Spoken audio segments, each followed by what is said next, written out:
The Pentagon is still looking at the exact circumstances of how Johnson became separated from the 12-member team. The entire team, led by Green Berets, have been interviewed about when they last saw Sergeant David Johnson. Washington, CNN SGT.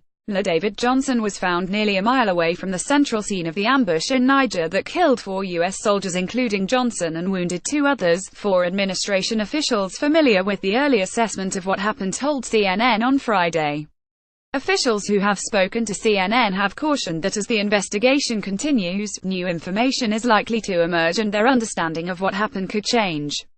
The Pentagon is still looking at the exact circumstances of how and when Johnson became separated from the 12-member team as they were ambushed by 50 ISIS fighters, but is emphasizing that the search for Johnson began immediately and dozens of U.S. forces were quickly moved to Niger's capital Niamey to be ready to go into the field, which some did.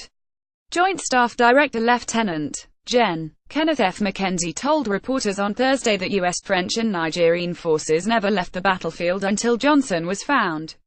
The entire Green Beret team has been interviewed about when they last saw Johnson, officials said.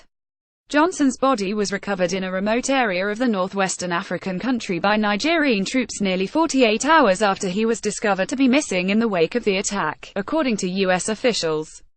Details of what happened remain murky 2 weeks after the incident in Niger as investigators work to determine precisely what happened, a U.S. official has told CNN. Experts working for Africa Command are trying to establish an hour-before timeline of what happened as part of a comprehensive investigation that includes all the military branches and elements of U.S. intelligence agencies that were involved in the mission. Several U.S. officials are also now clarifying key points from initial reports of the ambush. CNN previously reported that the French Mirage jets that arrived overhead within 30 minutes of the firefight to fly low passes in an attempt to disperse the attackers did not have permission to drop bombs. But on Friday, U.S. officials said that French jets did have authority to bomb but did not because pilots could not readily identify enemy forces in this firefight and did not want to risk hitting U.S. and Nigerian troops. Officials also said Friday that some of the latest reporting indicates the ambush began when the troops were inside their unarmored vehicles following a meeting with local leaders, but they are trying to firm up the detail amid previously conflicting information regarding the location of the troops at the time of the attack.